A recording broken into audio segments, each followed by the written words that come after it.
서양이 동양에게 삶을 묻다. 웨인 다이어의 노자 읽기. 생각을 바꾸라. 삶을 바꾸라. 20. 배우기를 멈추면 모든 근심에서 자유로워질 것이다. 예와 아니오의 차이는 무엇인가? 선과 악의 차이는 또 무엇인가?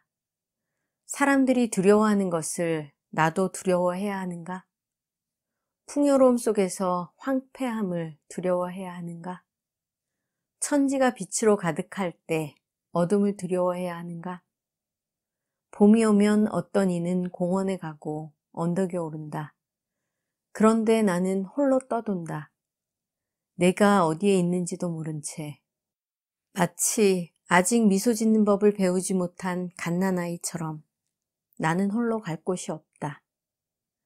사람들은 모두 많이 갖고 있고 나만 홀로 무언가를 잃어버린 듯이 보인다.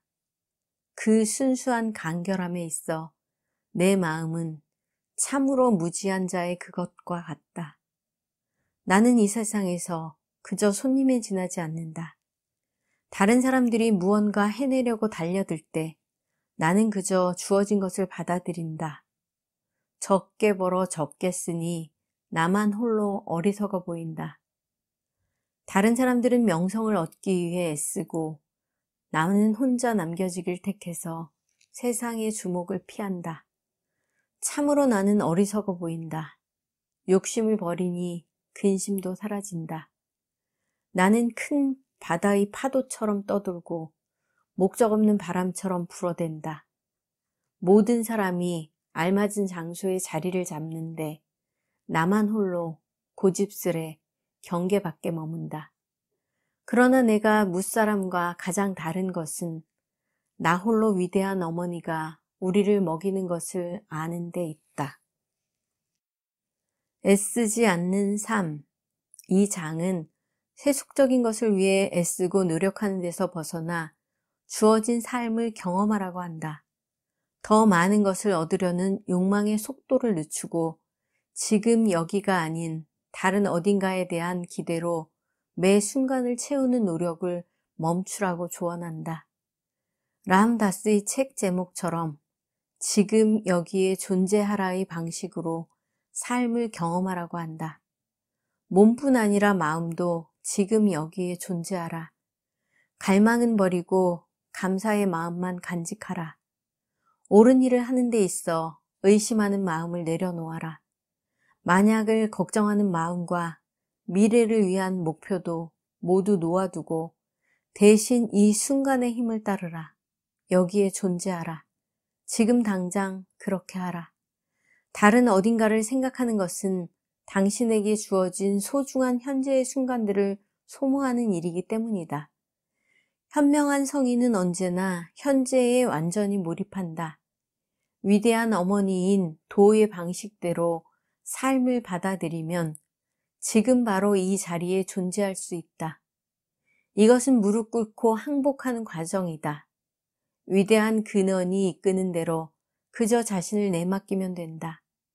미래에는 더 많이 가져야 하고 지금 여기가 아닌 다른 곳에 존재해야 한다는 생각을 버리고 현재 모습 그대로의 자신을 온전하고 완전한 존재로 바라보라. 당신은 모든 과정 속에서 언제나 존재하는 무한한 풍요로움과 영원한 빛의 근거가 될 수 있다. 부족함에 대한 걱정을 버리고 이 위대한 근원이 모든 존재에게 그래왔듯 앞으로도 필요로 하는 모든 것을 가져다 줄 거라는 걸 믿어라. 노자 스스로가 다른 사람들과 다른 이방인으로 간주함으로써 이것이 2500년 전에도 사회적으로 받아들여지던 기준은 아니라는 점을 강조한다. 그 당시에도 욕심과 만족을 위해 애쓰는 것이 삶에 있어 적절한 소임처럼 여겨졌다. 노자는 자신이 어디에 있는지도 모른 채 떠돌고 있음을 시인한다. 그런데 그의 말투가 어쩐지 비꼬는 듯하다. 마치 그는 시작도 끝도 없는 이 무한한 우주에서 자신이 정말로 어디에 있는지 알고 있는 사람은 아무도 없다. 그러니 왜 그것을 감출 것이며 미지의 그것으로부터 당신을 데리고 온 도를 따르지 않을 이유가 무엇인가 라고 말하는 것만 같다. 노자는 더 많은 것을 추구하지 않음으로써 삶을 단순하게 만들려고 한다. 어쩌면 다른 사람들이 당신을 동기부여가 되지 않았다고 깎아내리거나 무지하다고 놀릴지도 모른다. 그러나 곧 당신은 이 자리에 항상 손님으로 존재한다는 사실을 이해하고 거기에서 오는 내면의 평화를 깊이 느끼게 될 것이다. 당신은 어쩌면 무언가를 잃어버린 사람처럼 보일지도 모른다. 그러나 무언가라는 것은 그저 환상일 뿐이다. 당신은 더 이상 다른 누군가가 되려는 욕망이나 무언가를 얻으려는 욕심에 갇혀 살지 않을 것이다. 당신은 애쓰는 대신 원래 있던 곳으로 돌아오기를 선택한 것이다. 도발적인 이 장에서 화자는 나는 그저 주어진 것을 받아들인다 라고 말한다. 또한 애쓰는 마음을 놓아버리는 것에 대해 깊이 고민하고 있는 당신의 생각을 고스란히 흉내내며 그것이 어리석어 보일 수도 있다고 말한다. 지금 이 자리에 존재한다는 사실을 깨달으라고 한다. 바로 그것이야말로 우리가 행복해지는 데 필요한 것이기 때문이다. 즉, 당신이 애쓰는 것에 대한 생각을 바꾸면 걱정이나 두려움 없는 만족을 얻을 수 있다. 이러한 가르침을 따르면 걱정에서 벗어난 삶을 살 수 있다. 근심이나 두려움이 없는 삶을 한번 상상해보라. 만물을 주관하는 힘이 그 모두를 바로 당신을 위해 조정할 것이라는 사실을 알고 만물의 근원과 당신 자신이 단단히 연결되어 있음을 느끼는 삶 말이다. 노자는 집요한 걱정과 두려움으로부터 마음을 자유롭게 풀어주라고 한다. 돈은 언제나 이 세상과 만물을 보살핀다. 지금까지 계속 그래왔고 앞으로도 또한 그럴 것이다. 당신을 들여다보라. 당신은 필요한 모든 것을 제공하는 도의 완전함에도 불구하고 애쓰고 노력하라고 끊임없이 자신을 재촉한다. 명예를 쫓고 쾌락이나 목적을 추구하도록 몰아붙인다. 노자는 정확하게 이와 반대로 행동하라고 이른다. 치열하고 무의미한 경쟁에서 벗어나 걱정하고 싸우는 대신 도와 조화를 이루어 마음을 평화롭게 하라. 이 장의 마지막 줄은 위대한 어머니가 우리를 먹이는 것을 알고 우리가 삶을 바라보는 방식을 바꾸도록 가르친다. 20장을 통해 노자는 당신에게 다음과 같이 제안한다. 지금 여기에 존재하지 않는 것에 대한 생각을 놓아버려라. 그저 당신이 살고 있는 우주의 완전함 속으로 녹아들도록 자신을 내버려 두라. 행복해지기 위해 다른 무엇도 필요하지 않다. 모든 것이 바로 지금, 바로 이 자리에서 당신에게 제공된다. 이 순간 속에 존재하라. 그리고 더 많은 것을 얻거나 다른 누군가가 되려고 애쓰는 마음에서 스스로를 자유롭게 하라. 이것이 도의 평화를 느끼는 훈련이다. 스스로에게 다짐하라. 삶은 정말로 완전하다. 신의 따뜻한 사랑은 모든 곳에 미치고 어느 누구도 그냥 지나치지 않는다.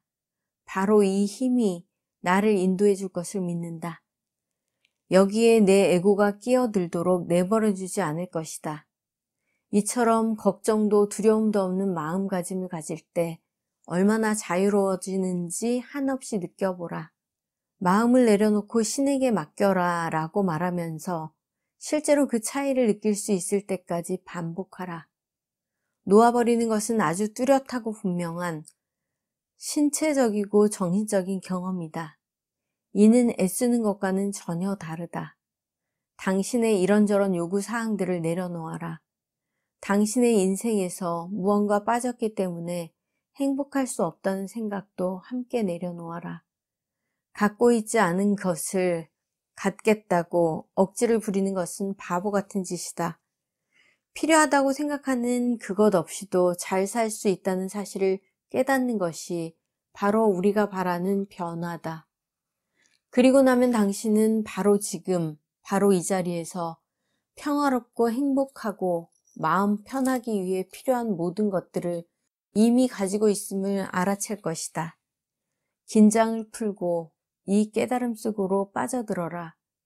그리고 계속 반복해서 나는 마음을 내려놓고 신에게 맡긴다. 나는 모든 것을 주는 위대한 어머니의 젖을 먹는 영광스러운 아이다 라고 되새겨라. 지금 도를 행하라. 미래를 위해 애쓰느라 현재의 순간에 존재하지 못하는 상황을 주의 깊게 관찰하라.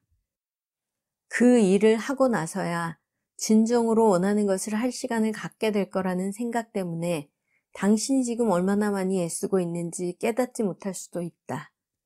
이것은 대부분의 사람들이 의식하지 못하는 가운데 자유로운 삶을 영원히 연기하는 치명적인 방법 중 하나다. 그것은 알아차리기가 대단히 어려우며 당신의 자유시간이 가족 구성원이나 긴급한 업무로 인해 침해받을 때 가장 흔하게 나타난다. 여기 한 가지 예가 있다. 당신은 유쾌하고 즐거운 휴일을 갖기 위해 한 주의 시간을 온통 일에 쏟아부었다. 그런데 당신의 배우자가 상의도 없이 전에 한 번도 만난 적이 없는 친구의 친구를 초대했다는 사실을 알게 되었다. 이 상황 속에서는 애쓰지 않는 삶을 연습할 수 있는 두 가지 기회가 들어있다. 물론 첫 번째는 미래의 이익을 위해 애쓰고 있는 자기 자신을 다스리고 지금 하고 있는 일이 무엇인지 인식하며 현재에 집중하는 것이다. 두 번째는 위의 상황을 그저 따라가는 것이다. 이 훈련은 비록 힘들지만 대단히 유익하다. 주어진 상황을 받아들임으로써 도를 행하라. 즉, 이 상황이 애씀에 길들여진 당신의 에고로서는 받아들이기 힘들겠지만 사실은 어머니가 당신에게 주는 생명을 유지하는 데 필요한 영양분이라는 사실을 기꺼이 받아들여라. 21. 위대한 덕은 오직 도를 따르는 것이다. 도는 이해하기 어려우며 만질 수도 없다. 형체가 없고 만질 수 없음에도 형상을 이루어낸다. 어둡고 흐릿하지만 정신이고 본질이며 만물에 살아있는 숨결이다. 세월이 흘러도 만물의 처음을 일깨우기 위해 그 이름은 유지되었다. 내가 어떻게 만물의 시원을 알 수 있을까? 나는 내 내면을 들여다보고 내 안에 무엇이 있는지를 본다. 오묘한 모순의 삶. 노자는 최초의 전제인 신비로운 삶으로 우리를 다시 데려간다. 이 개념의 정의와 가치로 돌아가서 더욱 분명하고 정확하게 이를 확인한다. 그는 뭐라 말할 수도 없고 오감으로 경험할 수도 없는 도의 오묘한 본질을 아는 데서 그칠 것이 아니라 우리 자신이 오묘한 모순의 본보기임을 인식함으로써 깨달음을 얻으라고 말한다. 이 중요한 장의 마지막 줄을 다시 읽어보자. 내가 어떻게 만물의 시원을 알 수 있을까? 나는 내 내면을 들여다보고 내 안에 무엇이 있는지를 본다. 이제 당신 존재의 시작으로 거슬러 올라가 보라. 당신은 어떻게 여기에 있을까? 인간 세포질의 미립자에서 비롯되었다는 의미가 아니다. 그보다 더 이전으로 가보자. 양자 물리학은 입자가 보이지도 않고 형체도 없는 에너지 장으로부터 나온다고 가르친다. 그래서 당신을 포함한 모든 창조물은 형태가 없는 에너지에서 형상으로, 정신에서 육체로, 이름 없는 도시에서 이름을 가진 객체로 움직여가는 일련의 운동작용이다.